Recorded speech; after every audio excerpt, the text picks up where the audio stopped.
बार बार वंदना, हजार बार वंदना, मेरे गुरुदेव को करोड़ बार वंदना,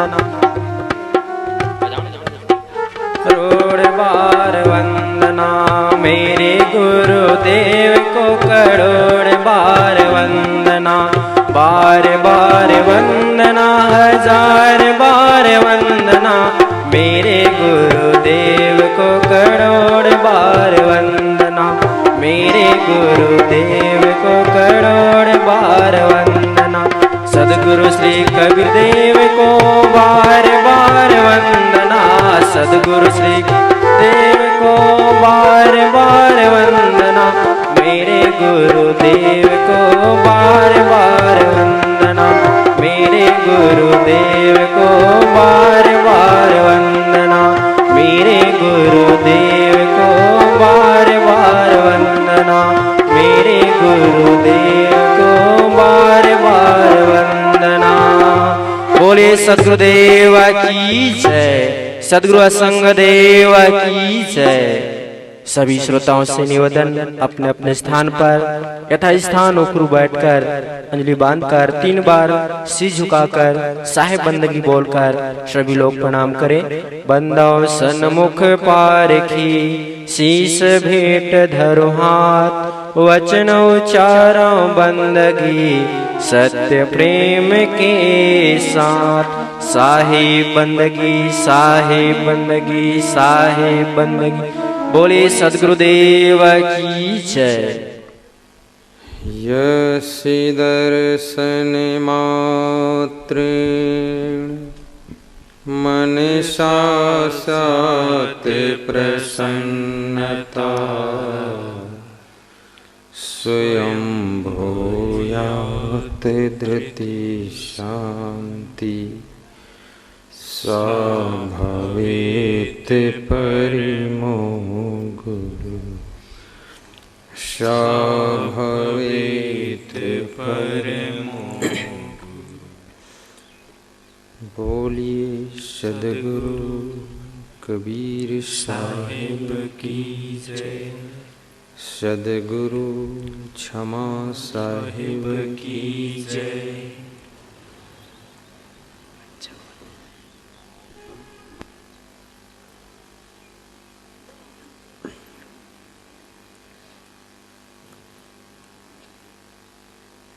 प्रातः स्मरणी।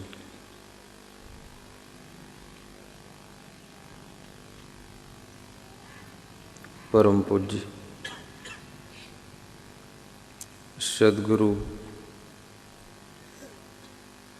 श्री क्षमादेव जी के पावन चरणों का आशीष लेकर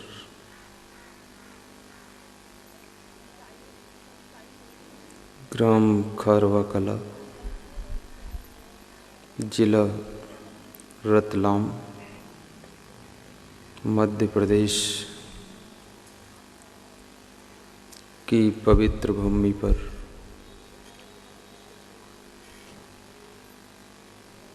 आयोजक श्री कांतिलाल मालवी शिक्षक,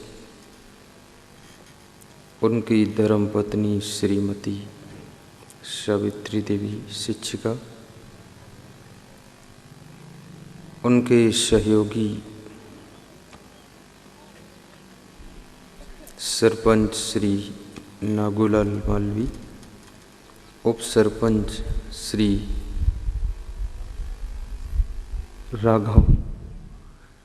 राघव सिंह जी और कलूखेड़ा के मनोहर लाल जी सेवा सहयोगी,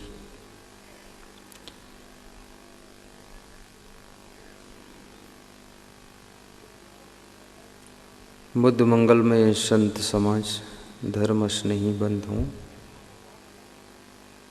प्रेम और सेवा की मूर्ति माताओं बहनों तथा मेरे प्रिय आत्मन बच्चों। कबीर साहब से किसी ने प्रश्न पूछा है कि मनुष्य में वह कौन सी विशेषता है जिसके कारण मनुष्य इस संसार को सुंदर बनाता है, स्वर्ग जैसा बनाता है और शांति से जीवन जीता है। और वह कौन सी चीज़ है जिससे मनुष्य सम्मान भी प्राप्त करता है? इस संसार का नियम है, यदि आपसे अच्छे कार्य हों तो आपको सम्मान ऑटोमेटिक मिलता है, और अगर आपसे बहुत गलतियां हो जाएं तो आपको अपमान भी बहुत मिलता है।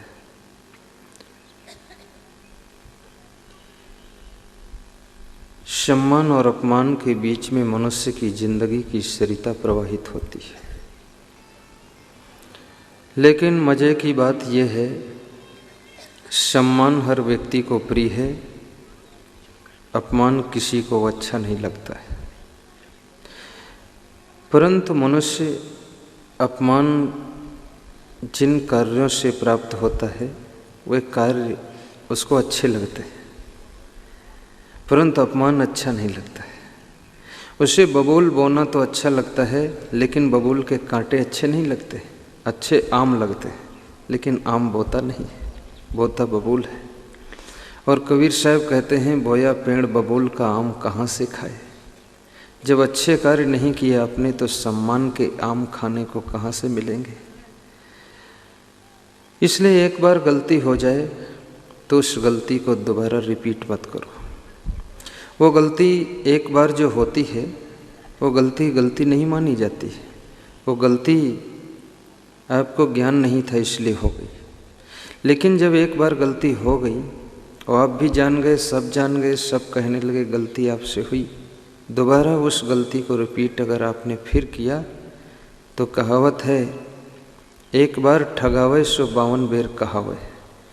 अब 52 बेर ठगावे वो गप्पू नाथ कहावे, फिर आप गप्पू नाथ हो गए।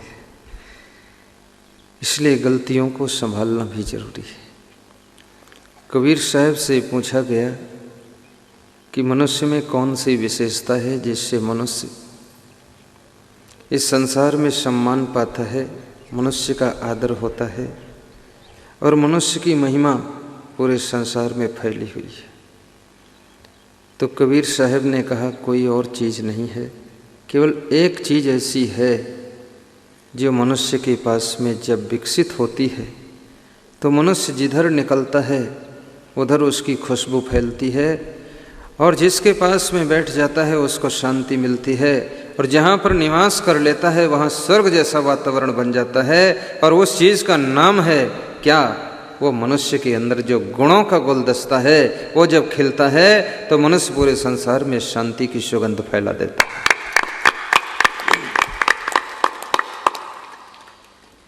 तो कबीर साहब कहते हैं, मानुष तेरा गुण बड़ा, मांस न आवे काज, हाण न होते आभरण, त्वचा न बाजन बाज। बड़ी महत्वपूर्ण साखी है।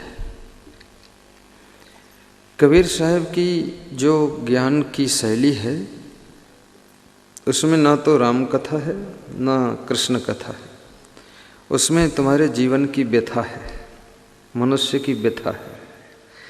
कबीर साहब कहते हैं कि कथा तो बहुत लोग सुनाते हैं लेकिन तुम्हारी व्यथा कम नहीं होती है, पर मैं ऐसी कथा सुनाऊंगा कि तुम्हारी ही कथा सुना करके तुम्हारी व्यथा को कम करूंगा, ताकि तुम्हारी कथा सुंदर हो जाए और तुमको अपनी ज़िंदगी की कथा में सुख लगने लग जाए। इसलिए कबीर साहब तुम्हारी व्यथा पर ज़्यादा ध्यान देते हैं।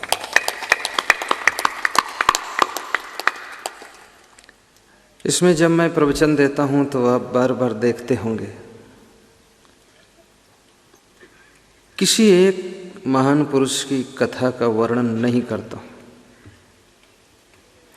जहाँ जहाँ जिन जिन पॉइंटों की ज़रूरत पड़ती है उन पॉइंटों को ले लेता हूँ और उन पॉइंटों को लेकर के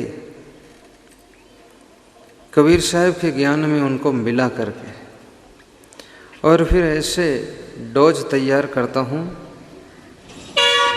कि आपको सुख भी मिले और शांति भी मिले।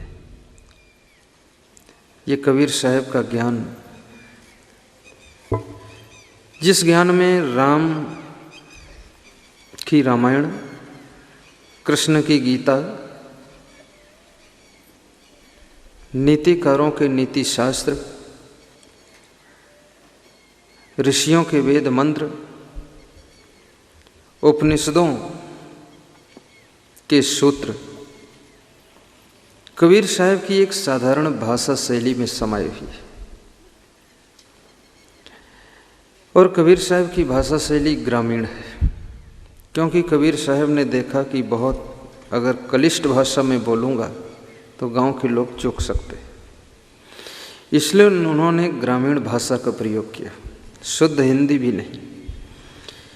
किसी ने कबीर साहब की भाषा पर तर्क किया कि कबीर साहब की भाषा में व्याकरण ठीक नहीं, तो उत्तर देने वाले ने कहा व्याकरण ठीक है ना हो, लेकिन कबीर साहब की भाषा से दुनिया भर का आचरण ठीक हो जाता है, ये कोई मामूली प्राप्ति नहीं।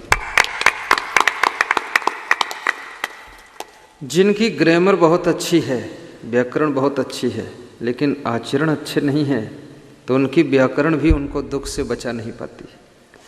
लेकिन जिनकी व्याकरण टूटी फूटी है लेकिन आचरण बहुत सुंदर है, उनके जीवन में दुख आते हैं और उनके पास में जब पहुंचते हैं तो दुख भी सुख में बदल जाते हैं, कांटे फूल बन जाते हैं। इसलिए व्याकरण की चिंता ज़्यादा मत करो, अपने आचरण की चिंता करो, तो आपके जीवन में सुख शांति का राज्य मिल जाए।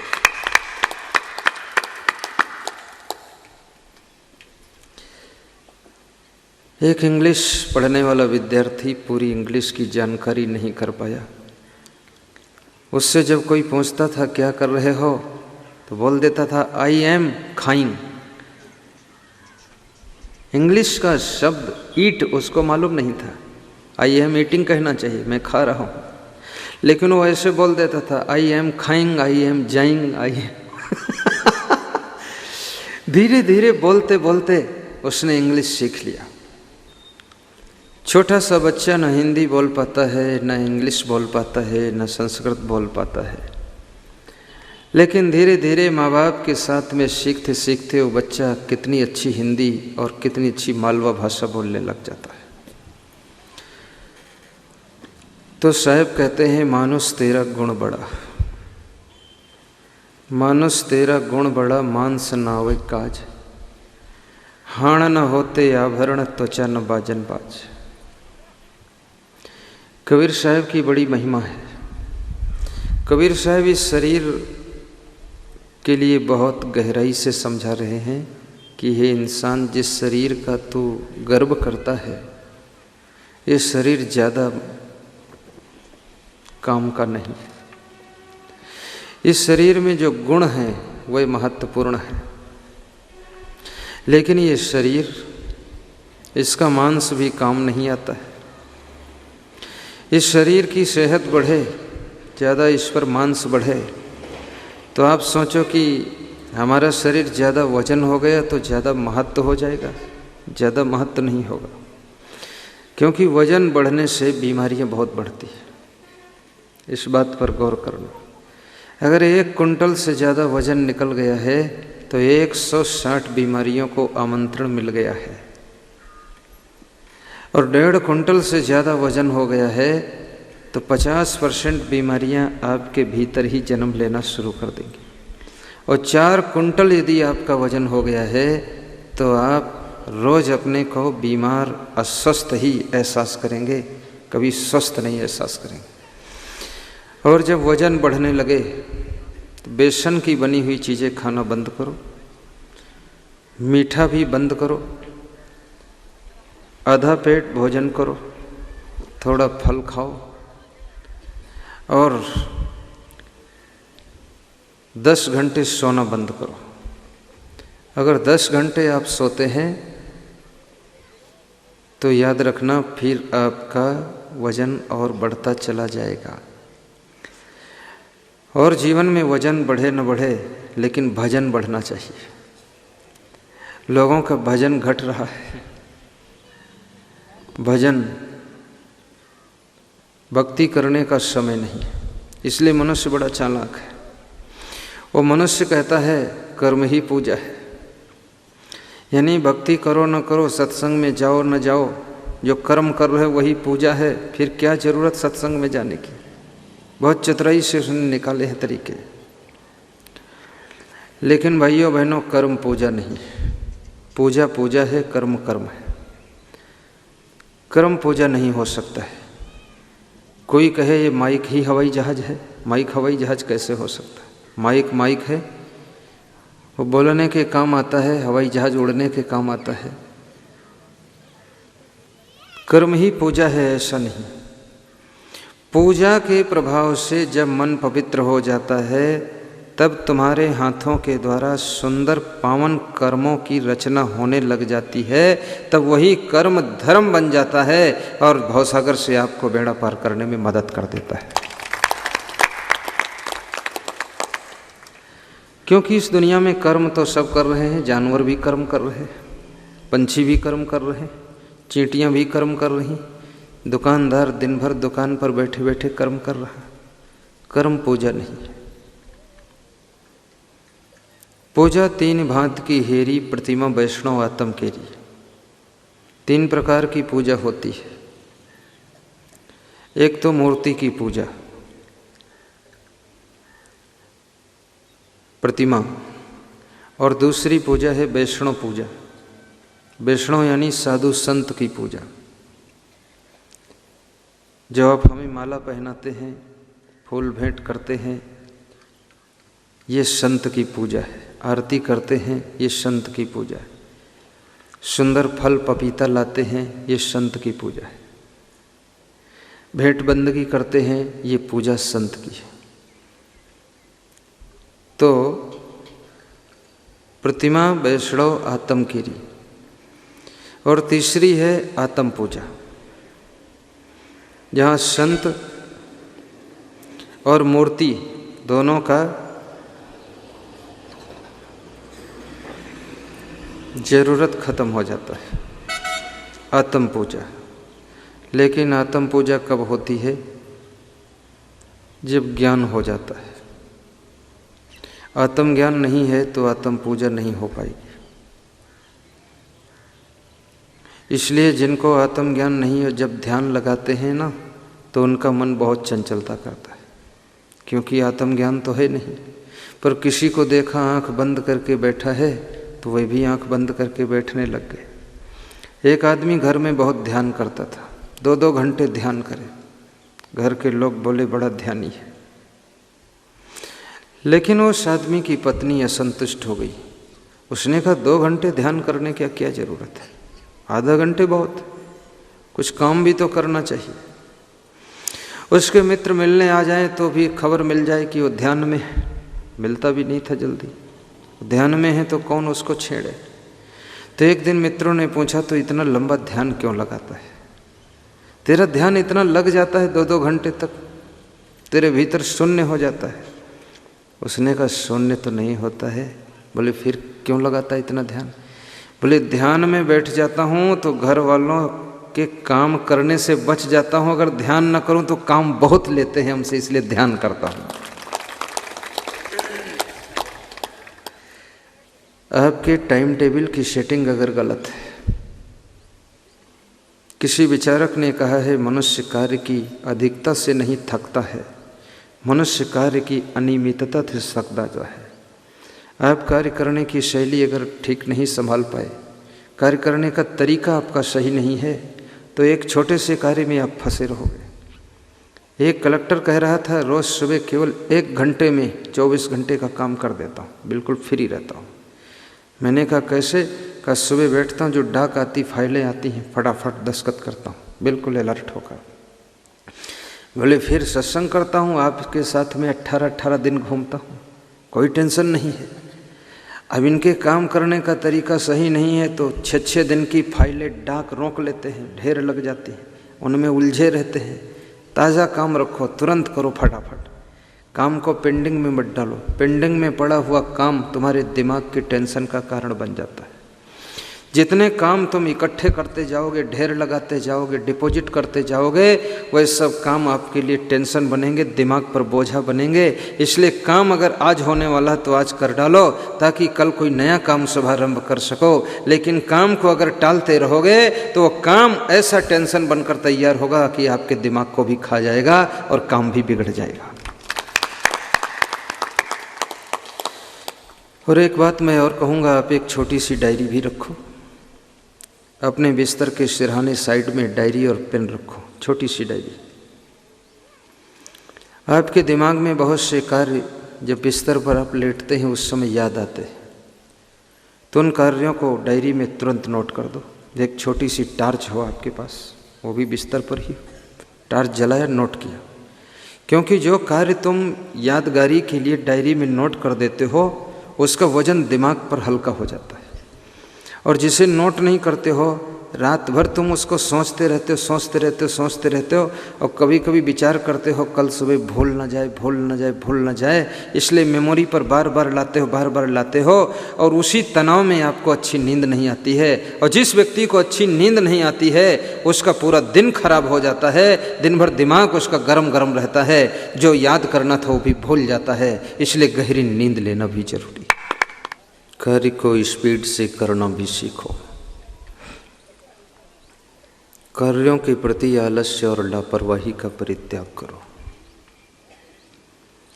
आलस्य करने से कार्य बिगड़ता भी है और उस कार्य को पुनः संभालने में 10 गुना मेहनत, 10 गुना समय लॉस होता है। इसलिए समय का भी ख्याल रखो और कार्य को लगन से करो। आपके कार्य करने की शैली सरल भी होनी चाहिए और जो कार्य कुशल लोग हैं उनसे कार्य करने का तरीका भी सीखो। कई महिलाओं को बर्तन मांजते देखा गया, 10 कटोरी हैं, उनको मांजने में 10 मिनट लग जाता है। कटोरी को लेकर हाथ में पूछती हैं, तुमको मांजूं कि न मांजूं? हे कटोरी देवी, तुम मेरे रोज पाले पड़ जाती हो, मेरा पिंड कब छूटेगा तुमसे? कटोरी देख करके क्रोध आ रहा है, जूठी थालियां देख करके गुस्सा आ रही है। पहले कटोरियों को नीचे फर्श पर पटक देते हैं, उसके बाद रो धोकर मांजते हैं। लेकिन कितनी महिलाओं को देखा गया, 50 कटोरी 5 मिनट में मांज कर धोकर फट से रख देती हैं और हाथ धो करके फ्रेश होकर के फिर साफ सुथरा फुर्सत में खड़ी है। कुछ कार्य ऐसे हैं जिनको स्पीड से करिए, लगन से करिए और कार्य करने में आपको आनंद आना चाहिए। धीरू भाई अंबानी अपने कर्मचारियों से प्रायः पूछा करते थे कि कार्य करने में आनंद आ रहा है कि नहीं आ रहा है, और कर्मचारी उसका जवाब देते थे। उनके जवाब से ही धीरू भाई अंबानी समझ जाते थे कि ये आदमी हमारे पास में कार्य कर पाएगा कि नहीं कर पाएगा। याद रखना, जिस कार्य में आपके मन को आनंद नहीं आता है वो कार्य आपके लिए बोझा बन जाता है, और जिस कार्य में आपकी रुचि है, आपकी लगन है, उस कार्य में आपको कदम कदम पर आनंद आता रहता है, वो कार्य आपके लिए पूजा बन जाता है। और उसी कार्य में आप सफल होते हैं जिसमें आपको रुचि है, इंटरेस्ट है और आनंद आता है। जबरदस्ती अगर आपके ऊपर कोई कार्य थोप दिया गया है तो आपको सफलता नहीं मिलेगी। एक बालक स्कूल में पढ़ रहा है, पढ़ने में कमज़ोर है, घर से ज़बरदस्ती दबाव डालकर उसको स्कूल भेजा जा रहा है, हर बार फेल होता है और क्लास में बैठता है तो अन्य बच्चों को भी डिस्टर्ब करता है। शिक्षक परेशान हो जाते हैं। शिक्षकों ने उसकी माँ को बुलाया और कहा कि अपने बच्चे को वापस ले जाओ, इसका नाम काट दूंगा, क्योंकि ये स्वयं नहीं पढ़ता है वहाँ तक तो मैं बर्दाश्त कर सकता हूँ, पर ये दूसरे विद्यार्थियों को भी पढ़ने नहीं देता है, इतना शैतान है। लाख बार समझाया, मारपीट भी किया, लेकिन इसका सुधार नहीं हुआ। माँ दुखी हो गई कि पिताजी तो पहले ही मर चुके हैं, मैं विधवा हूँ, अनाथ बालक है, इसकी किस्मत फूटी हुई है। समझा कर ज़बरदस्ती स्कूल भेजती हूँ, स्कूल में भी ये सुधार नहीं कर पाया, पढ़ाई नहीं किया। बालक का नाम स्कूल से कट गया। बालक को लेकर के रोती हुई माँ अपने घर को आती है। गौर करो, माँ के मन में ऐसा हो गया कि ये बालक अब नहीं पढ़ेगा। माँ बाप के अंदर इच्छा रहती है कि मैंने पढ़ाई नहीं किया तो उसका कष्ट अब भी मिल रहा है, लेकिन मेरा बच्चा कम से कम पढ़ जाए तो उसका भविष्य अच्छा हो जाएगा। इसलिए माँ बाप अपने बेटे को पढ़ाने में ज़्यादा ख्याल करते हैं। और बचपन एक ऐसी अवस्था है जिसमें ज्ञान नहीं होता है, न पढ़ाई का महत्व मालूम है, न संयम का महत्व मालूम है। बचपन तो बहारों का है, और बहारों में लहरें हैं, लहरों में बहाव है, बहाव में डूब जाओगे। इसलिए बचपन में जितनी गलतियां होती हैं उतनी जवानी में नहीं होती, जवानी में जितनी होती उतनी बुढ़ापे में नहीं होती, बुढ़ापे में जितनी होती उतनी मरते समय नहीं होती। क्योंकि तुम पकते चले जाते हो, समझते चले जाते हो, होशियार होते चले जाते हो, तुम्हारा अनुभव बढ़ता चला जाता है। इसलिए कहते हैं जिनको जल्दी से आगे बढ़ना है, स्पीड से आगे बढ़ना है, बहुत विकास करना है, वे लोग बूढ़े लोगों से संपर्क रखें, संबंध रखें। अगर आपकी उम्र 15 साल है और आप 50 साल वालों का, 70 साल 80 साल वालों का संबंध रखते हैं तो 80 साल का अनुभव आपको 15 साल की उम्र में प्राप्त हो जाएगा। वो भी बिना मेहनत के उन बूढ़ों के द्वारा आपको अनुभव मिलेगा प्रसाद के रूप में। इसलिए बुजुर्गों का सम्मान करना चाहिए और उनके 80 साल के अनुभव को 15 साल की उम्र में प्राप्त करके आगे स्पीड से बढ़ जाना चाहिए। लेकिन इस दुनिया में ज़्यादातर बुजुर्ग लोगों का अपमान ही होता है। वो क्यों होता है? क्योंकि बुजुर्ग लोग एक गलती करते हैं। वो क्या गलती है कि उनसे कोई सलाह ले तो सलाह देते हैं और ना सलाह ले तो भी सलाह देते हैं, ज़बरदस्ती सलाह देते हैं। और दुनिया में एक चीज़ ऐसी है जो बिना मांगे मिलती है और फ्री ऑफ कास्ट मिलती है, उसका नाम सलाह है। तुम किसी से पूछो न पूछो लेकिन सलाह आपको दे देगा। तुम अगर किसी से डॉक्टर की चर्चा करो तो एक अच्छे डॉक्टर का पता बता देगा, कहेगा वहाँ चले जाओ, सलाह दे देगा। तुम दवाई की चर्चा करो, वो कोई दवाई की सलाह भी बता देगा। तुम जिस चारे में चर्चा करो वो तुरंत सलाह आपको जरूर देगा आदमी। ये बिना मांगे सलाह मिलती है। लेकिन याद रखना, बिना मांगे जो सलाह देते हैं उनकी सलाह की कीमत ख़त्म हो जाती है, और जो सलाह लेना चाहते हैं उनको जब सलाह तुम देते हो तो सलाहकार का सम्मान बढ़ जाता है। इसलिए जिनको ज़रूरत है, जो चाहते, जिनके अंदर इच्छा है, उन्हीं को सलाह देना।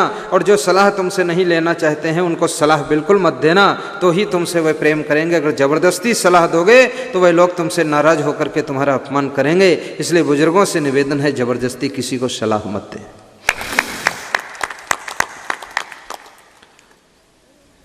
आपके घर में जो लाड़ी है वो सासू से क्यों नाराज हो जाती है?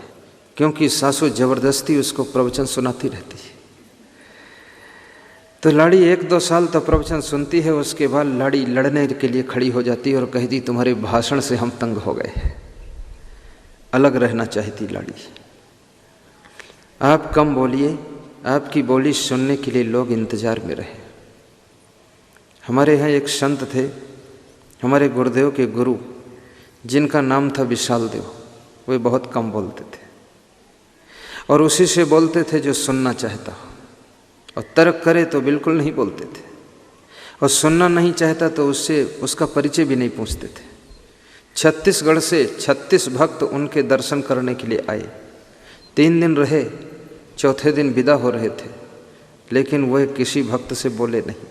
खाली भक्तों ने दूर से दर्शन किया, बस। बहुत वैराग्यवान संत थे, कोई चीज़ से उनको मतलब खास नहीं रहता था। आओ या जाओ, रहो न रहो, कभी मत आओ, कोई लफड़ा नहीं। हाँ, न किसी से राग न द्वेष, न मोह न प्रेम, न कुछ न बैर। ऐसे संत भक्त लोगों ने विशाल देव की कुटी के पीछे जा कर के आपस में चर्चा किया कि बहुत अच्छा लगा, शांति मिली, सुख मिला। लेकिन एक बात का दुख रहा कि गुरुदेव की बोली नहीं सुने हम लोग, आवाज़ नहीं सुने, कैसे बोलते हैं। तो विशाल देव की कुटिया के पीछे भक्त लोग आपस में चर्चा कर रहे थे। विशाल देव ने ये शब्द सुन लिए। महान पुरुषों का स्वभाव भी सरल होता है, मन बड़ा कोमल होता है। सुन लिए तो कुटिया से बाहर निकले और अपने शिष्य से बोले, जो उनकी सेवा में शिष्य थे। सदगुरु श्री क्षमा देव जी उनके शिष्य थे, जो मेरे गुरुदेव हैं।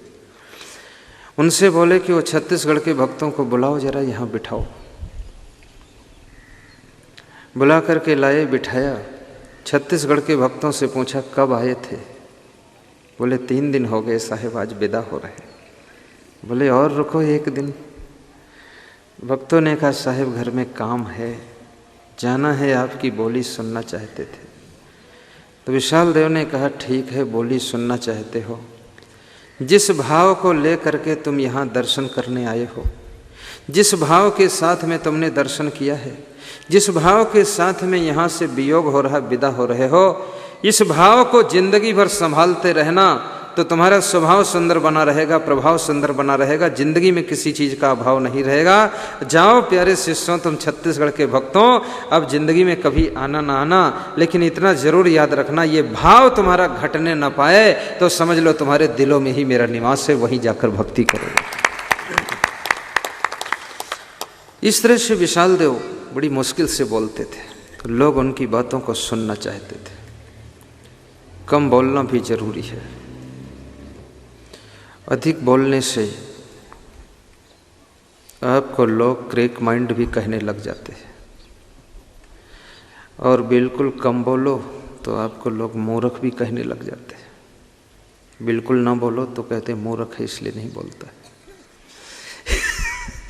इसलिए मीडियम रहो, जहाँ ज़रूरत हो वहाँ बोलो भी, जहाँ कम ज़रूरत कम बोलो, जहाँ नहीं ज़रूरत तहाँ मत बोलो। और बोलने में फालतू बातें मत बोलो।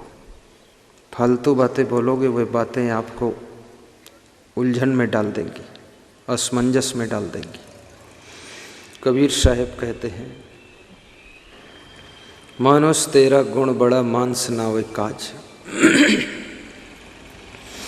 हे मानो तेरे गुणों की महिमा है, तेरा मांस काम नहीं आता है, तेरी त्वचा के ढोल बाजे तबले नहीं बनते, और तेरी हड्डियां भी काम नहीं आती, हड्डियों के जेवर और आभूषण नहीं बनते हैं। मनुष्य की हड्डियां बहुत ज़्यादा कीमती नहीं। इस भारत देश में मांसाहारी लोग भी बहुत हो गए, और मांसाहार बहुत है। किसी मांसाहारी से किसी ने कहा कि मांस क्यों खाते हो, तो उसने बड़े करुणा भाव से कहा कि अगर हम मांस नहीं खाएंगे तो मछलियों का क्या होगा, मुर्गियों का क्या होगा, ये किस काम आएंगी, ये बकरी बकरा किस काम आएंगे, इनका हम सदुपयोग करते हैं। हम तो भारत के सर्वश्रेष्ठ प्राणी हैं जो इनका उपयोग कर लेते हैं, अन्यथा ये फालतू है। तो मैंने उनसे पूछा, आपके घर में जो बूढ़े बुजुर्ग हैं, कमज़ोर हैं, काम नहीं कर पाते, तो वह अब क्या काम आएंगे? ऐसा सोच कर क्या उनको मारकर खा जाओगे? वो क्या काम आएंगे? ये कोई तुम्हारी ठेकेदारी है? क्या काम आएंगे? जितनी दुनिया की चीज़ें यूँ ही पड़ी हैं, उनको तुम कहो ये क्या काम आएंगी, तो क्या खा जाओगे? ऐसा नहीं है, वो कोई तुम्हारी जिम्मेदारी नहीं है। अगर मुर्गी पूछे आपसे कि तुम मेरे क्या काम आओगे, तुमको मैं खा जाऊं, मछली पूछे कि तुम मेरे क्या काम आओगे, मैं तुमको खाऊं, तो तुम अपने को खाने नहीं दोगे। इसलिए दया भाव के साथ में मांसाहार नहीं करना चाहिए, शाकाहारी बनो, जीवों पर दया करो। जैन धर्म के 24वें तीर्थंकर स्वामी महावीर ने कहा है, दया पालो। महात्मा बुद्ध ने कहा है, करुणा करो जीवों पर। कबीर साहब ने कहा है, दया धर्म से बड़ा कोई धर्म नहीं। चाणक्य ने कहा है कि नच धर्मो दया समा।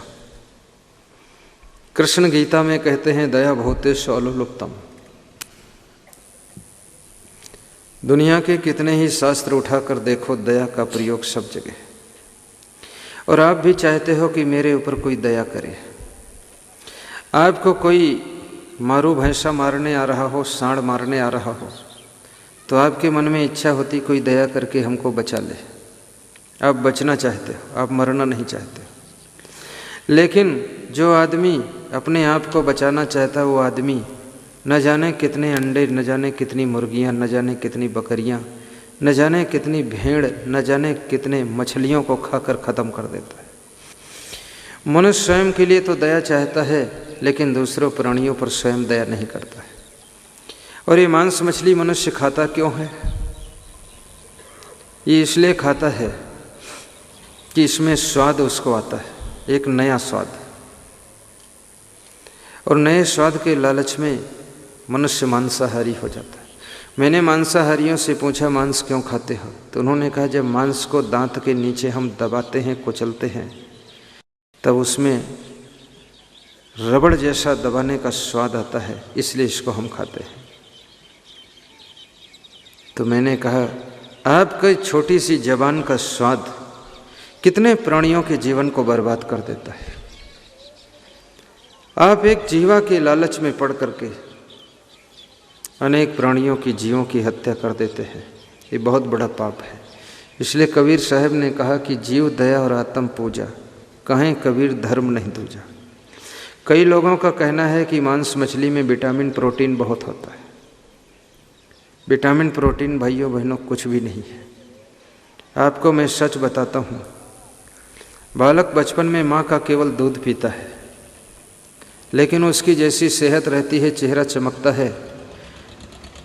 तुम जिंदगी भर न जाने कितने कितने प्रकार की चीज़ें खाते हो, आपकी सेहत बिगड़ती चली जाती है। और विटामिन प्रोटीन की ताकत के लालच में अगर तुम मांस खाते हो, तो मैं आपसे पूछना चाहूँगा कि हाथी घास खाता है, पत्ते खाता है, गन्ना खाता है, और हाथी के पास में कितनी ताकत है। मांस मछली अंडा खाने वालों को हाथी से कुश्ती लड़ा दिया जाए, हाथी घास फूस खाता है। हाथी एक बार सूंड में लपेट करके फेंकेगा तो 50 फीट दूर गिरोगे, सारे अंडे निकल कर बाहर आ जाएंगे। जितनी ताकत है सब निकल जाएगी। मनुष्य के जीवन में अधिक ताकत का महत्व नहीं है। मनुष्य के जीवन में बुद्धि का महत्व है, गुणों का महत्व है, आपके सुंदर स्वभाव का महत्व है। ताकत हाथी से ज़्यादा आपके थोड़े है, लेकिन फिर भी मनुष्य हाथी को अपने बस में कर लेता है। हाथी की पीठ पर सवारी करता है मनुष्य, घोड़े की पीठ पर सवारी करता है मनुष्य, शेर को बस में करता है मनुष्य। कैसे करता है? उसके पास इतनी बुद्धि है, उस सब को बस में कर लेता है। लेकिन फिर भी वही मनुष्य अपने मन को बस में नहीं कर पाता है। सिंह को बस में करने वाला मनुष्य, हाथी को बस में करने वाला मनुष्य, घोड़े को बस में करने वाला मनुष्य, गधे को भी अपने बस में रखने वाला मनुष्य अपने छोटे से मन को जब बस में नहीं कर पाता है, तो मनुष्य स्वयं गधा बन करके जिंदगी भर दुख उठाता है। जब मनुष्य अपने मन को बस में कर लेता है, तो ये देवी देवता भी मनुष्य के ऊपर फूल बरसाते हैं। फिर मनुष्य के रूप में वो राम और कृष्ण बन जाता है, कबीर और क्राइस्ट बन जाता है, संसार में उसकी पूजा होने लग जाती है।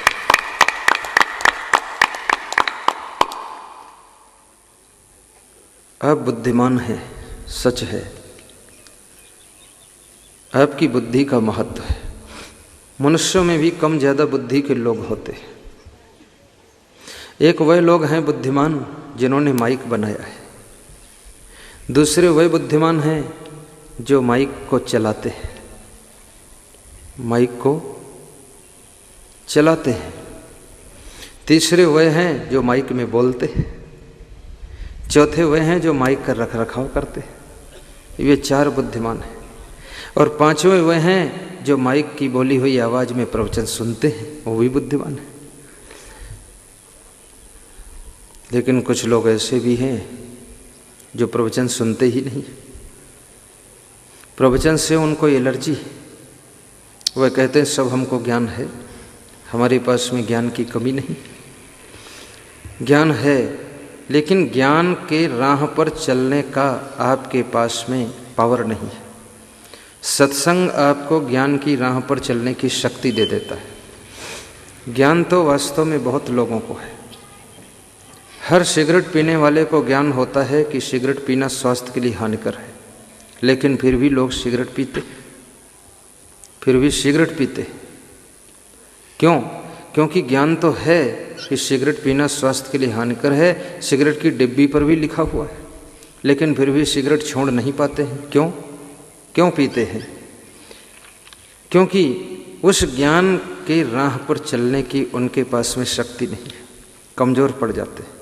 लेकिन वही आदमी जब सत्संग सुनता है, भक्ति करता है, प्रवचन सुनता है, तब उसे उस ज्ञान की राह पर चलने की ताकत मिल जाती है। फिर एक झटके में सिगरेट भी छोड़ देता, शराब भी छोड़ देता है और शुद्ध शाकाहारी बन करके अपने जिंदगी के राजमार्ग पर चलना शुरू कर देता है। फिर उसके जीवन में मोक्ष की मंजिल भी आती है, सुख शांति की मंजिल भी आती है। मैंने सुना है बिहार में पटना जो राजधानी है, उस पटना राजधानी में भाइयों और बहनों एक प्रोफेसर रहता था। वो सिगरेट बहुत पीता था और अपने घर के पीछे खिड़की से खाली डिब्बियां फेंक देता था। हजारों डिब्बियां पीछे पड़ी हुई थी। बड़ी मजे की बात हुई, सिगरेट पीना स्वास्थ्य के लिए हानिकर है। एक गरीब भिखारी जैसा आदमी उन सिगरेट की खाली डिब्बियों को बोरियों में भर रहा था। कूड़ा कचड़ा लोग इकट्ठा करते हैं ना, कुछ लोग, कूड़ा कचड़ा भी बिक जाता है। प्रोफेसर अपने घर के पीछे झांक कर देखता है तो एक गरीब आदमी सिगरेट की खाली डिब्बियां इकट्ठा कर रहा है। तो प्रोफेसर को हंसी आ गई कि ये कितना पागल आदमी है, कूड़ा कचड़ा इकट्ठा कर रहा है। जिन सिगरेट की खाली डिब्बियों को बेकार समझकर मैंने फेंका है, उनको इकट्ठा कर रहा है। बड़ा आश्चर्य हुआ। सिगरेट की खाली डिब्बियां इकट्ठा करता हुआ देख करके प्रोफेसर हंसा। तो प्रोफेसर ने कहा, मैं तुम्हारे पागलपन को देखकर हंसा हूं। बोले, ठीक है, मैं आपके महापागलपन को देखकर हंसा हूं। वो बात करने में बड़ा चतुर था। तो प्रोफेसर ने कहा, मैं पागल कैसे हूँ? तो उसने कहा, मैं महापागल कैसे हूँ, दोनों बताओ। तो प्रोफेसर कहता है, तुम पागल इस तरह से हो कि जिन सिगरेट की खाली डिब्बियों को कचड़ा समझकर मैंने फेंका, उनको तुम इकट्ठा कर रहे हो, इसलिए पागल नहीं और क्या हो। उसने कहा, ठीक बात है, अब मैं बता देता हूँ आप महापागल कैसे हो। सिगरेट की खाली डिब्बियों को इकट्ठा करके मैं अंगीठी का कोयला जलाऊंगा, इसलिए तुमने मुझको पागल बताया है। पर सिगरेट डिब्बी के अंदर रहने वाली सिगरेट को पी करके आप अपना कलेजा जलाते हो, तो आप महापागल नहीं और क्या हो। मैं इससे कोयला जलाऊंगा तो पागल हूं, तुम कलेजा जलाते हो तो महापागल हो। इस बात को सुन करके प्रोफेसर ने उसी दिन से सिगरेट पीना छोड़ दिया। किस व्यक्ति का कौन सा शब्द, किस व्यक्ति की कौन सी बात आपको प्रभावित कर दे, किसी को कोई पता नहीं। रास्ते पर चलने वाले पागलों की बातें भी आपके जीवन को बदल सकती हैं। इसलिए कहा गया, पूरा संसार ये शिक्षा शास्त्र है, ज्ञान की खुली किताब पूरा संसार है। अगर तुम ज्ञान लेना चाहो तो पूरी दुनिया में कदम कदम पर ज्ञान मिल रहा है। लेकिन अगर ज्ञान तुम नहीं लेना चाहते हो तो ब्रह्मा जैसे ज्ञानी भी आपको ज्ञान देने में थक जाएंगे और ज्ञान नहीं दे पाएंगे। ज्ञान लेने वाले लोग, तुलसीदास ने अपनी पत्नी से भी ज्ञान ले लिया था और तुलसीदास संत होकर के रामायण की रचना कर देते हैं। और जिनको ज्ञान नहीं लेना है वो संत से भी ज्ञान नहीं ले पाते हैं। इसलिए भाइयों बहनों, अपने दिल में इतनी श्रद्धा बनाइए कि जहाँ से ज्ञान मिल रहा हो उस ज्ञान को ग्रहण कीजिए और ज्ञानी बन करके संसार में सुख शांति प्राप्त कीजिए। कभी कभी अज्ञानता के कारण एक दूसरे के शरीर को देख करके आसक्ति हो जाती है। एक राजकुमार किसी वेश्या के शरीर को देखकर आकर्षित हो गया। वेश्या को चिंता हो गई कि अगर राजकुमार का मन बिगड़ गया, भविष्य में यही राजकुमार राजा बनेगा, तो इस प्रजा का क्या हाल हो। कभी कभी वेश्याएं भी सोचने लग जाती हैं, लेकिन आदमी स्वयं सोचता नहीं। वेश्या ने सोचा, इस राजकुमार को अपने आकर्षण से कैसे दूर किया जाए। तो वेश्या ने एक जुलाब की गोली लिया और रात भर उसको 20 बार लैट्रिन जाना पड़ा। एक मटके में उसने पतले पतले 10 लेटरिन भर के रख दिया। 20 बार लेटरिन जाने के कारण वेश्या के शरीर का नूर खत्म हो गया, चमक खत्म हो गई, चेहरे पर झुर्रियां आ गईं, आंखें गड्ढों में धंस गईं। जब दूसरे दिन राजकुमार आया, वो वेश्या को देख करके बोला कि तुम वही हो कि दूसरी हो? वेश्या ने कहा मैं वही हूँ। तो राजकुमार ने कहा तुम्हारे रूप की सुंदरता कहाँ चली गई है? जिसको मैं देखने के लिए रोज आता था वो तो आज है नहीं सुंदरता। वेश्या ने कहा तुम रोज देखने के लिए आते थे, तुमको मेहनत पड़ती थी, उस सुंदरता को मैंने एक मटके में भर के रख दिया है। ये मटका ले जाओ, इसको रोज वहाँ खोल कर सुंदरता का दर्शन कर लेना, देख लेना। तो राजकुमार उस मटके के पास में गया और मटके का ढक्कन खोल कर देखा तो उसमें से लेटरिन की टट्टी की सब बदबू नाक में भर गई। तो राजकुमार ने कहा कि इसमें तो लेटरिन है। तो वेश्या ने कहा कि इतना ही आइटम मेरे शरीर से बाहर हुआ है और सुंदरता और चमक सब चली गई है। इसी में सुंदरता थी, वही मैंने आइटम बाहर करके आपको दे दिया, इसको ले जाओ, सूंघते रहना और देखते रहना। राजकुमार के भीतर का मोह खत्म हो गया। उस बात से ज्ञान हो गया, राजकुमार को पता चला कि ये सुंदरता क्या है। भाइयों बहनों, याद रखना, संसार की सुंदर चीज़ों को प्रयोग कीजिए, लेकिन सुंदर चीज़ों के लिए पागल मत होइए। और किसी एक दूसरे की सुंदरता को देख करके अपने जीवन को कहीं बदसूरत न बना लेना। जैसे राम की सुंदरता को देख करके शूर्पणखा राम के साथ में विवाह करने की जिद करती है। राम के इशारे से लक्ष्मण ने शूर्पणखा के नाक कान काट लिए। तो शूर्पणखा राम की सुंदरता में मोहित थी, लेकिन शूर्पणखा स्वयं अपनी सुंदरता को खो देती है, नाक कान कट जाते हैं। याद रखना, जो दूसरों की सुंदरता में मोहित होता है वो अपने जीवन की सुंदरता को खो देता है। इसलिए अपने जीवन की सुंदरता को बचाना है तो कहीं पर मोहित मत होना। आप विवेक करके संसार में जीना तो आपकी सुंदरता सदैव बनी रहेगी, आप सुखी रहेंगे। उस महिला ने बालक से दुखी होकर के उसके सिर पे हाथ रख करके पूछा, तू क्या करना चाहता है, अंतिम बार बता दे। तो उस बालक ने कहा कि मैं वैज्ञानिक बनना चाहता हूँ। तो उस महिला को हंसी आ गई, बोले एक अक्षर तक पढ़ा नहीं है, वैज्ञानिक बनना चाहता है।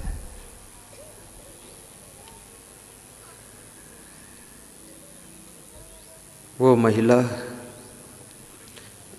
कहती है तो वैज्ञानिक बनेगा तो कैसे बनेगा? तो उस बालक ने कहा मुझे किसी कुशल वैज्ञानिक के पास में पहुंचा दीजिए।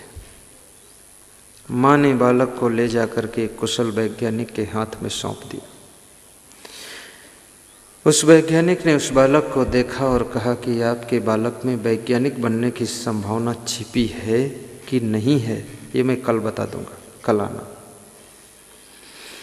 उस बालक को वैज्ञानिक ने झाड़ू दिया और कपड़ा दिया और कहा विज्ञान प्रयोगशाला की सफाई करो। महिला अपने बालक को छोड़ करके घर को वापस आ गई। रात भर सोचती रही कि क्या होगा कल रिजल्ट। सवेरा हुआ, महिला फिर पहुंची वैज्ञानिक के पास, पूछा बालक कैसा है? वैज्ञानिक हंसा और बोला कि इस बालक को छोड़ दो, ये मेरे से बड़ा वैज्ञानिक बनेगा। बोले अनपढ़ है? बोले पढ़ने की जरूरत ही नहीं, पढ़ाई भी बाधा डालती वैज्ञानिक बनने में, इसको छोड़ो, आप जाओ। छोड़ दिया, बालक चला गया। बालक माँ के पैर छू लेता है, माँ चली जाती है। वही बालक धीरे धीरे इतने सुंदर करीने के साथ में विज्ञान प्रयोगशाला को साफ करता है, सुंदर झाड़ू लगाता है, सुंदर कपड़े से सब बोतलें पोंछता है, ठीक से सामान जमाता है। तुम्हारे झाड़ू लगाने की कला से भी तुम्हारे बुद्धि के स्तर को पहचाना जा सकता है। तुम्हारे हर काम की कला से तुम्हारे बुद्धि के लेवल को जाना जा सकता है, याद रखना। इसलिए हर काम जरा करीने के साथ में करना, उलझ जुलझ मत करना, क्योंकि पीछे खड़े हुए लोग तुम्हारी बुद्धि की पहचान कर रहे हैं, तुम्हारी परीक्षा भी ले रहे हैं। वो बालक 1 साल में वैज्ञानिक बनने लग गया और इतना बड़ा वैज्ञानिक बना कि उसने 2500 रिसर्च किए आगे चल करके। जिस वैज्ञानिक के पास में उसने ट्रेनिंग लिया था, प्रशिक्षण लिया था, सीखा था, उससे भी बड़ा वैज्ञानिक बना और 2500 रिसर्च करके इस पूरे विश्व को प्रदान कर दिया।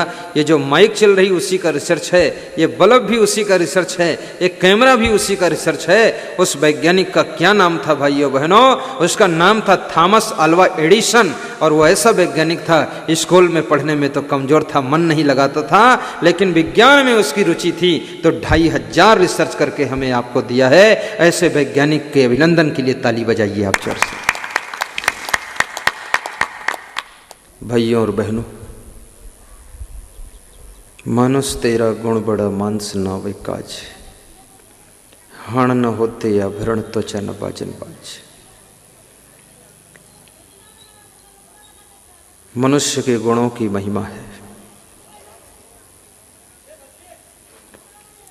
हड्डी मांस का पुतला, इसकी महिमा नहीं है। हर स्त्री को भी अपने भीतर गुणों का विकास करना चाहिए और गुणों की महिमा हर फील्ड में है। चाहे आप साधु बनो, चाहे आप राजनेता बनो, चाहे आप व्यापारी बनो, चाहे आप मजदूर बनो, लेकिन आपके अंदर गुण ज़्यादा हैं तो आपको कीमत भी ज़्यादा मिलेगी। जिम फार्ले से किसी ने पूछा, आपकी इतनी कीमत ज़्यादा क्यों है? सबसे ज़्यादा वेतन आपका क्यों?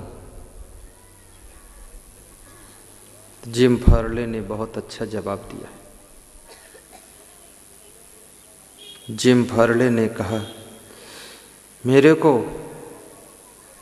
स्टील फैक्ट्री के बारे में ज़्यादा ज्ञान नहीं है और मैं सबसे ज़्यादा काम भी नहीं कर पाता, लेकिन जो काम लोग कर रहे हैं उन लोगों से 2 गुना काम लेने की कला है, इसलिए मेरा वेतन सबसे 10 गुना ज़्यादा है। भाइयों बहनों, काम लेने की कला को भी विकसित कीजिए। काम करना एक कला है, लेकिन दूसरों से काम लेना बहुत बड़ी कला है। काम लेना सीखो।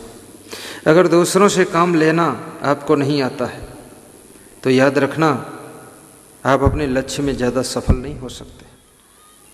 वेद के ऋषि ने कहा है, शतम हस्त्रम समवरा सहस्र हस्तम समकिर कृतस्य कार्यस्य चेहि अस्फातिम समवह। बहुत सुंदर वेद का मंत्र है, इस पर ध्यान देना। वेद ऋषि कहता है कि सैकड़ों हाथों से काम कीजिए और हजारों हाथों से परमार्थ कमाइए, दान कीजिए, सेवा कीजिए। अपने अध्यवसाय से और बुद्धिमान लोगों से सलाह लेकर के कार्यों को संपन्न कीजिए। सफलता भी मिलेगी, सुख भी मिलेगा, कभी तुम असफल नहीं होगे। लेकिन सैकड़ों हाथों से काम करो। इस श्लोक को पढ़ करके मेरे मन में विचार हुआ कि आदमी के पास में हाथ तो 2 ही होते, लेकिन सैकड़ों हाथों से काम कैसे करेगा वो? सैकड़ों हाथों से काम करने का क्या तात्पर्य होता है, बात को समझना। यानी आप सैकड़ों लोगों को अपने साथ में जोड़िए, संगठन बनाइए, इतना बड़ा नेटवर्क तैयार कीजिए, आपके नेटवर्क में सैकड़ों हजारों आदमी काम करें।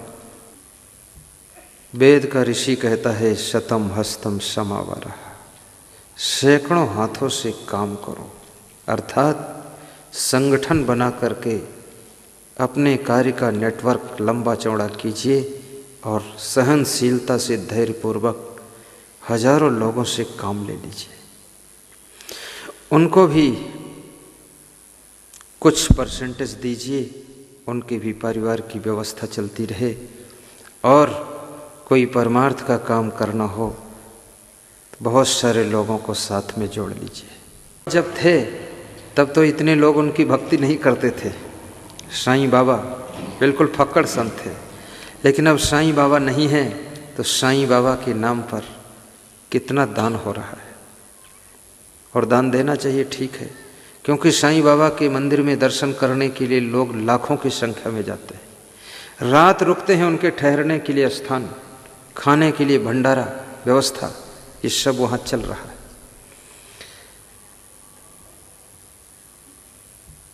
वेद का ऋषि कहता है शतम हस्तम समावरः, सैकड़ों हाथों से काम करो, अर्थात संगठन बना करके अपने कार्य का नेटवर्क लंबा चौड़ा कीजिए और सहनशीलता से धैर्यपूर्वक हजारों लोगों से काम ले लीजिए। उनको भी कुछ परसेंटेज दीजिए, उनके भी परिवार की व्यवस्था चलती रहे। और कोई परमार्थ का काम करना हो तो बहुत सारे लोगों को साथ में जोड़ लीजिए। अभी यहाँ पर समागम हो रहा है, ये परमार्थ का समागम है, धर्मार्थ का समागम है। कांतिलाल भाई ने नागुलाल मल भाई को भी जोड़ लिया साथ में, सरपंच उप सरपंच सब जुड़े, साथ में कालूखेड़ा से मनोहर लाल जी भी जुड़े और उनके साथ में गांव के परिवार के कुटुंब के और लोग भी जुड़े, सेवा करने लगे। कल एक बालक मुझे अपनी मारुति कार में बिठा कर ले गया। मैंने पूछा उससे, कहाँ रहते हो? बोले यहीं रहता हूँ। मैंने कहा घर कहाँ? बोले सामने। हमने कहा आपकी कार अच्छी है, आप बहुत अच्छे आदमी। बोले सन 2004 की कार है स्वामी जी। तो हमने कहा कंडीशन बहुत अच्छी है। बोले आपकी कृपा है। हमने कहा आपने मेरी सेवा में कार लगाई? बोले ये सौभाग्य है, कार कहीं न कहीं तो लगनी ही है, लेकिन आप जैसे संत की सेवा में आज लग गई तो मेरी कार भी धन्य है, मैं भी धन्य हो गया। गांव में कोई एक व्यक्ति संत को बुलाता है, लेकिन अनेक लोगों को दर्शन मिलते हैं, अनेक लोगों को सेवा का मौका मिलता है, अनेक लोगों को पुण्य करने का मौका मिलता है, सत्संग सुनने का मौका मिलता है, अनेक लोगों को दान करने का भी अवसर मिलता है। अगर आप मेरे को सब दान देना चाहते और मैं आता ही नहीं तो आप मुझे कैसे दे सकते थे? लेकिन किसी ने मुझको बुलाया, अब आप मेरे चरणों में दान करते हैं, नहीं तो आप अपना 50 रुपये लेकर के हमको कहाँ ढूंढते? अगर ये 50 रुपये दान देने के लिए आप नेपाल बॉर्डर आते तो 700 रुपये तो किराया लग जाता आपका। तो कहावत यही कि टके की बुलबुल और 9 टके उड़ाने के। बुलबुल पंछी होती है, चिड़िया होती है, 1 टके की बुलबुल है और उसको उड़ाने में 9 टके खर्च हो गए। तो बुद्धिमान व्यक्ति ने कहा इसको उड़ाओ मत, बैठी रहने दो, कम से कम 1 टके का नुकसान हो जाए तो हो जाए, पर 9 टके ना जाए। आज यहाँ पर इन्होंने बुला लिया, आपको कितना सस्ता सत्संग मिल गया, ज़्यादा किराया भाड़ा आपका नहीं लगा, टाइम बर्बाद नहीं हुआ।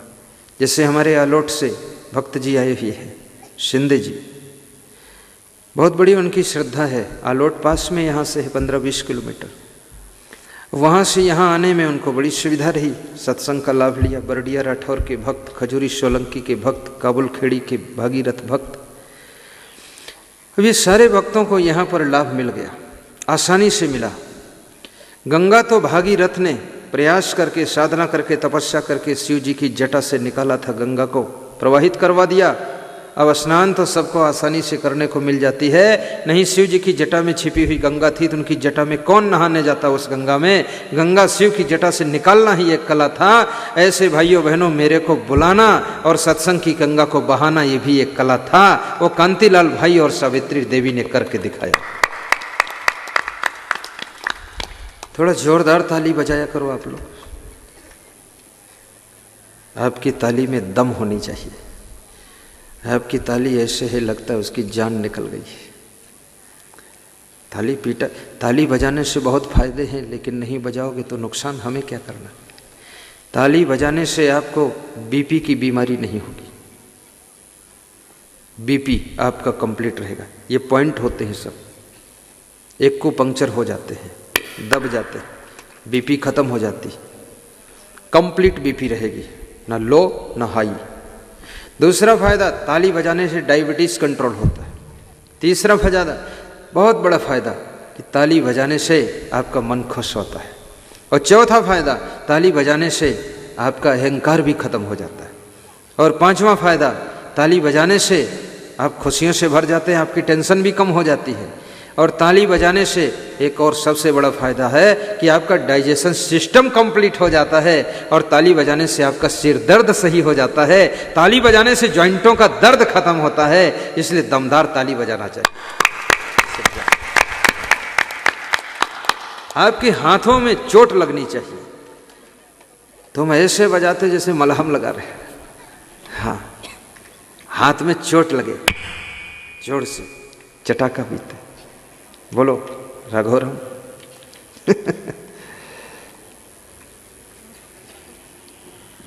तुम ही मेरे मंदिर, तुम ही मेरी पूजा, तुम ही देवता हो, तुम ही देवता हो। तुम ही मेरे मंदिर,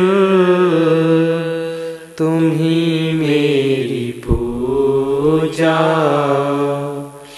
तुम ही देवता हो, तुम ही देवता हो। तुम्हें देख कर के एक ख्याल आ रहा है, तुम्हें देख कर, सब गाइए, ये ख्याल आ रहा है कि जैसे फरिश्ता दरस दे रहा है। तुम्हें देख कर के एक ख्याल आ रहा है कि जैसे फरिश्ता दरस दे रहा है। कोई मेरी आँखों को देखे तो समझे कि तुम मेरे क्या हो, कि तुम मेरे क्या हो। तुम ही मेरे मंदिर, तुम ही मेरी पूजा, तुम ही देवता। सब गाओ, साथ में गाओ, इसका फल मिलेगा। तुम ही देवता हो। जिधर देखता हूँ नजर तुम ही आते, सभी भक्त साधक तेरे गीत गाते। जिधर देखता हूँ नजर तुम ही आते, सभी भक्त साधक तेरे गीत गाते। गीतों की माला के रचैया तुम ही। जोर से बोलो, जोर से। गीतों की माला के रचैया तुम ही हो, जीवन की नैया के खेवैया तुम ही हो। तुम ही राम मेरे कन्हैया तुम ही हो, जीवन की नैया के खेवैया तुम ही हो।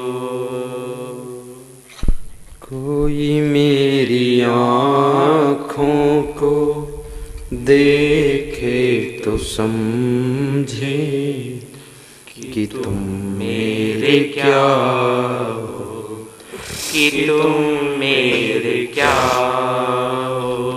कोई मेरी आँखों को देखे तो समझे कि तुम मेरे क्या हो, कि तुम मेरे क्या हो। तुम ही मेरे मंदिर, तुम ही मेरी पूजा, तुम ही देवता हो, तुम ही देवता हो। तुम ही मेरे मंदिर, तुम ही मेरी पूजा, तुम ही देवता हो, तुम ही देवता हो। जिधर देखता हूँ नजर तुम ही आते, सभी भक्त साधक तेरे गीत गाते। जिधर देखता हूँ नजर तुम ही आते, सभी भक्त साधक तेरे गीत गाते। तुम ही मेरे मंदिर, तुम ही मेरी पूजा, तुम ही देवता हो, तुम ही देवता हो। बोलिए सद्गुरु भगवान की जय, सद्गुरु कबीर साहिब की जय, सद्गुरु क्षमा साहिब की जय, संत समाज की जय, भक्त भगवान की जय, आज के आनंद की जय। साहिब बंदगी साहिब।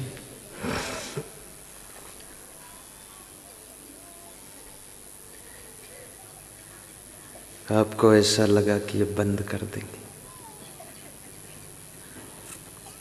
20 मिनट और, अभी बहुत कम बजा है। 3 के ऊपर सोई गई है मुश्किल से। साहिब बंदगी साहिब।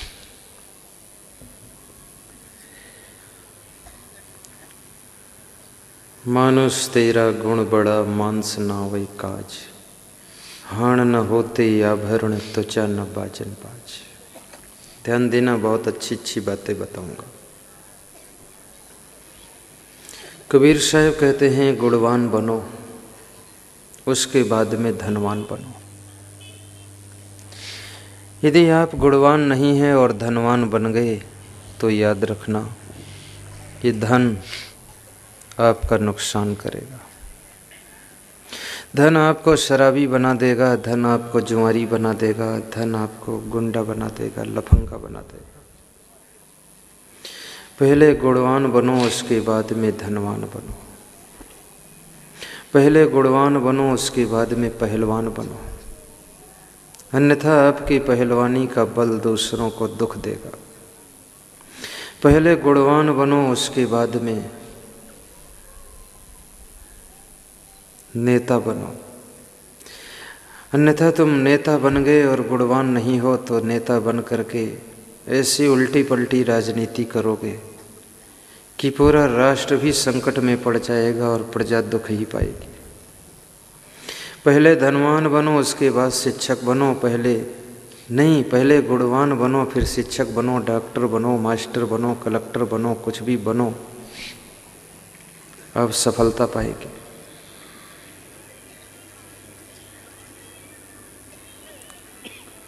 मनुष्य स्वयं गुणवान हो न हो, लेकिन गुणवान की तलाश कर रहा है। एक चोर भी अपने साथ में ईमानदार आदमी की तलाश करता है। चोर भी चाहता है कि अगर मेरे साथ भी दूसरा चोर होगा तो मेरा सामान भी चुरा लेगा। इसलिए चोर भी ईमानदारी के गुण को महत्व देता है। सुबह से लेकर शाम तक झूठ बोलने वाला व्यक्ति भी चाहता है मेरे से जो कोई बोले वो सच बोले, उसको भी सत्य का गुण चाहिए। कितना ही आलसी आदमी हो, लेकिन वो भी चाहता है हमको जो मिले, हमारे साथ काम करे, वो परिश्रमी होना चाहिए, उसमें परिश्रम का गुण हो। आलसी भी श्रम करने वाले गुणज्ञ व्यक्ति को पसंद करता है। कबीर साहब में कितने गुण थे। कबीर साहब में विनम्रता का गुण बहुत था। कबीर साहब बहुत नम्र थे।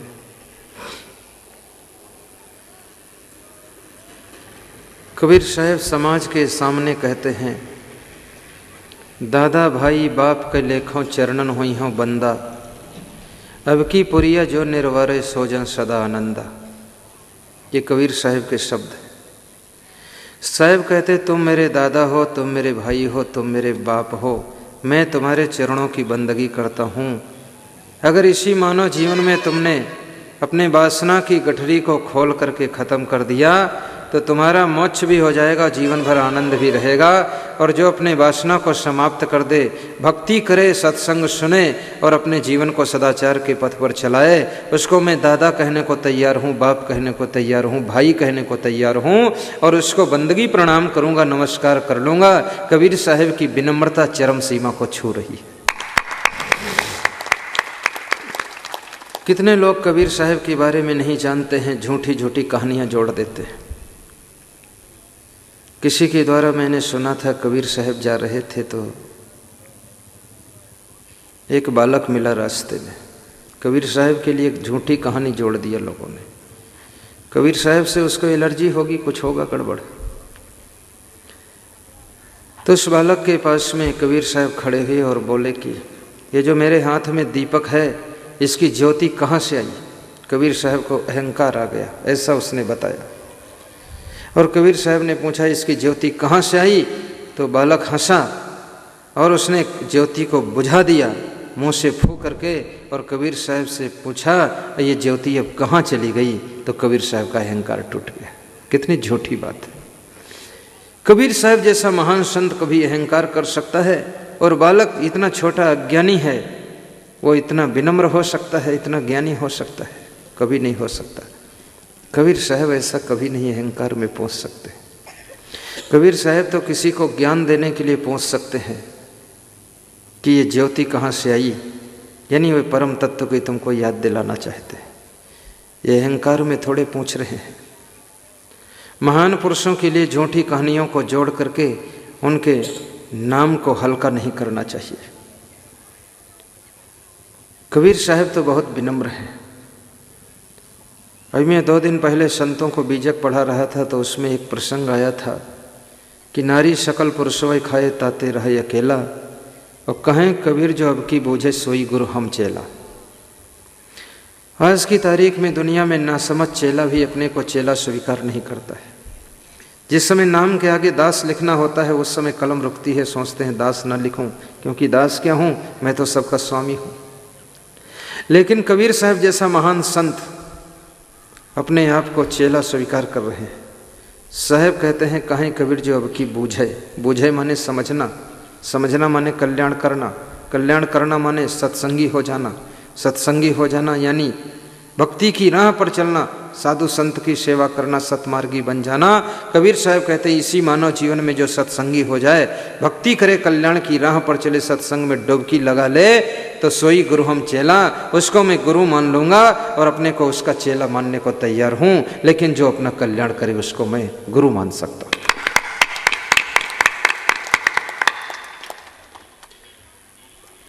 आज की तारीख में अपने गुरु को तो गुरु मानना मुश्किल हो जाता है।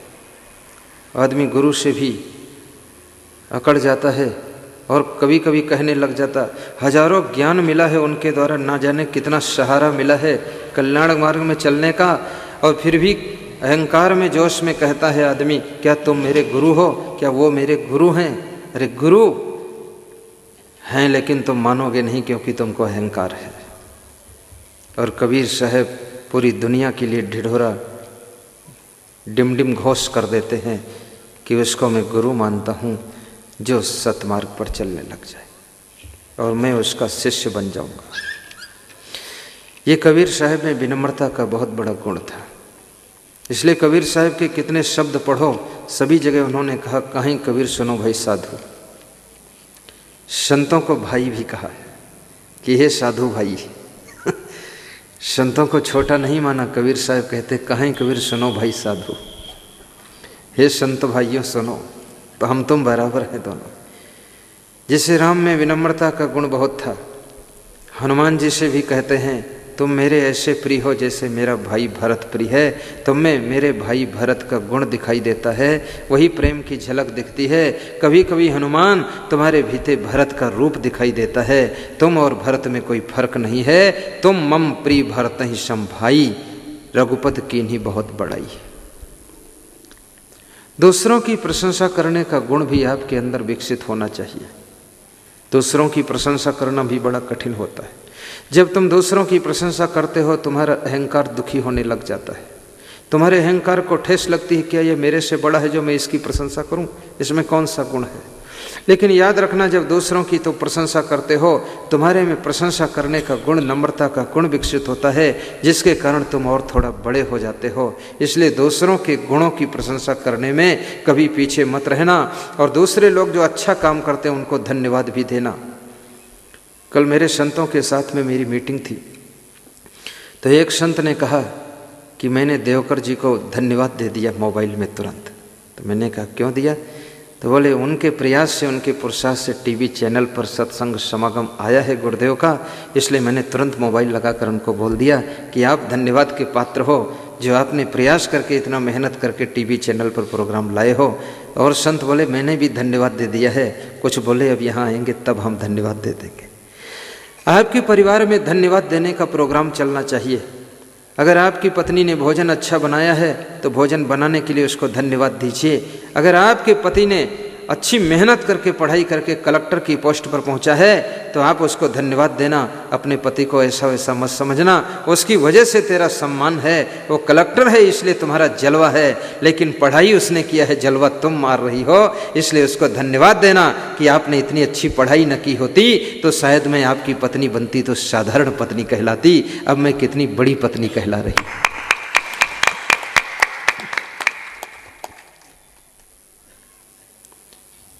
और आप अपने बेटों को भी धन्यवाद दीजिए। आपके बेटे अगर योग्य हैं उनको धन्यवाद दीजिए। धन्यवाद की शैली पढ़नी चाहिए। श्रोता आए हैं, इनको भी मेरा धन्यवाद है, क्योंकि अमूल्य समय निकाल करके आप मेरे प्रेम स्नेह में पधारे हुए हैं। ये कोई कम बात नहीं। आपके पास में 1 मिनट भी समय खाली नहीं है। जब लोग कहते हैं मेरे पास मरने की भी फुर्सत नहीं है, फिर भी सत्संग में जो लोग मेरे साथ में 3-3 घंटे बैठे रहते हैं, याद रखना वे कितना मेरे प्रति प्रेम रखते हैं, सत्संग में कितनी रुचि है, उनको ये व्यास गादी धन्यवाद दे रही है। हमारे साथ में जो संत हैं ये बहुत धन्यवाद के पात्र हैं। इन्होंने अपना जीवन दान किया है।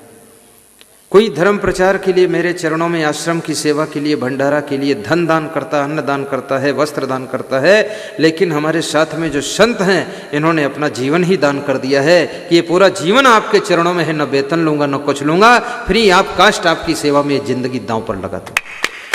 ये धन्यवाद के पात्र है। वास्तव में देखा जाए तो संतों का ऋणी रहेगा संसार। संसार के इंद्रिय भोगों के सुखों को छोड़ करके संत महात्मा ब्रह्मचर्य का पालन करते हुए पूरे संसार में चेतना पैदा करने के लिए दिन रात स्वाध्याय और तप तपस्या करके और संसार के दुखों को, समस्याओं को कम करने के लिए प्रवचन भी देते हैं, ग्रंथ भी लिखते हैं, और साथ साथ में आपको न जाने किस किस तरीके से भक्ति कराते हैं, ताकि आपके अंदर जो जोश खरोश है, क्रोध का राक्षस वो ठंडा रहे, आपके अहंकार का भूत निकल कर बाहर हो जाए, आपके जीवन में सुख शांति की सरिता बहती रहे। इसलिए संत दिन रात मेहनत करता है, तो उसकी तन मन धन से अगर आप सेवा करते हैं तो भी उसके ऋण से ऋण तब होंगे जब उसके ज्ञान को जन जन तक पहुंचाने का बीड़ा उठा ले।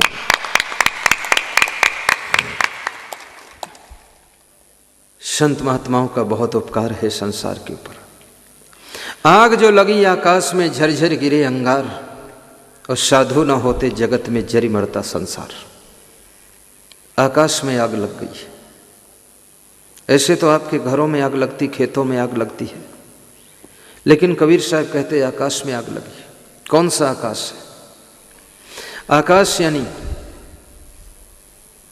ये विशाल आकाश जो ऊपर खाली स्थान दिख रहा है। वेदों ने कहा है कि तुम्हारा हृदय भी आकाश है। हर मनुष्य के हृदय रूपी आकाश में काम, क्रोध, लोभ, मोह की आग लगी हुई है। झरझर गिरे अंगार, और ये मनोविकारों की आग से बुराइयों के अंगार, अवगुणों के अंगार झरझर करके जिंदगी के धरातल पर गिर रहे हैं, जिसमें आपका तन मन जल रहा है। एक सज्जन भजन गा रहे थे, जो आग लगाई है तुमने उस आग से तन मन जल जाए। और हृदय रूपी आकाश में आग किसने लगाई? कोई और नहीं लगाता है। हर आदमी अपने अपने हृदय में आग स्वयं लगाता है। और आग लगाना तो जानता है हर आदमी, लेकिन बुझाना नहीं जानता है। बुझाने के लिए संत की जरूरत पड़ती है। जो आग लगाई है तुमने उस आग से तन मन जल जाए। जो आग बुझाई सदगुरु ने उस ज्ञान से तन मन खिल जाए। जो आग लगाई है तुमने उस आग से तन मन जल जाए। जो प्यास बुझाई सदगुरु ने उस ज्ञान से तन मन खिल जाए। जो आग लगाई है तुमने उस आग से तन मन जल जाए। उस आग से तन मन जल जाए। उस आग से तन मन जल जाए। कभी कभी आप संसार में परेशान हो जाते हो, तब कहते हो कि मेरे कलेजे में आग लगी हुई है। कभी कभी इंसान कहता है कि मैं दुनिया की आग में जल रहा हूँ, संसार की भट्ठी में सुलग रहा हूँ। बड़ी विचित्र बात है। वास्तव में काम, क्रोध की आग को बुझाने वाले केवल संत महात्मा ही हैं, जो अपने ज्ञान के जल की बरसात से बुझाते हैं। आग जो लगी आकाश में झरझर गिरे अंगार, और साधु न होते जगत में तो जरी मरता संसार। आपके भीतर लगी हुई आग बुझे, आपको शीतलता प्राप्त हो, ऐसी मैं शुभकामना करता हूं। आपका मन, आपका जीवन मंगलकारी हो। गुरुदेव की असीम कृपा आपको सदैव मिलती रहे। संतों का प्रभाव आपके जीवन में फैलता रहे।